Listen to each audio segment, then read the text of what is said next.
Hi viewers, welcome back to the Lalitha soft kitchen and vlogs. ఈరోజు recipe ఏంటంటే baby tomato curry. వీటినే cherry tomatoes కూడా అని అంటారండి. దీనివల్ల అయితే నార్మల్ టొమాటోస్ కన్నా చాలా హెల్త్ బెనిఫిట్స్ అయితే ఉన్నాయి. ఈ టొమాటోస్ హార్ట్ హెల్త్కి అండ్ డయాబెటీస్ పేషెంట్స్కి చాలా బాగా యూజ్ అవుతాయి. అంతేకాదండి, స్కిన్ టెక్స్చర్కి అండ్ ఐ హెల్త్కి ఈ టొమాటోస్ చాలా బాగా. ఇప్పుడైతే దీని ప్రిపరేషన్ ఏంటో తెలుసుకుందాం. ఇక్కడ నేను 300 గ్రామ్స్ చెర్రీ టమాటోస్ని తీసుకున్నాను. దీనికి గాను 2 table spoons oil and 2 medium size onions and 2 పచ్చిమిర్చి కట్ చేసుకొని నేను బాగా ఫ్రై చేసుకున్నాను. ఇవన్నీ బాగా ఫ్రై అయిన తర్వాత దీనిలో 1 టేబుల్ స్పూన్ అల్లం వెల్లుల్లి పేస్ట్ యాడ్ చేశాను. అల్లం వెల్లుల్లి పేస్ట్ని మనం పచ్చివాసన పోయేంత వరకు వేయించుకోవాలి.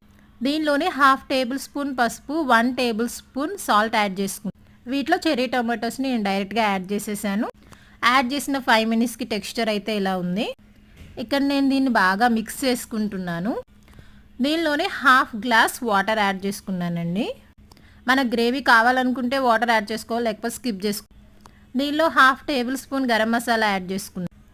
అలానే 1 టేబుల్ స్పూన్ కారం యాడ్ చేసుకుంటున్నాను.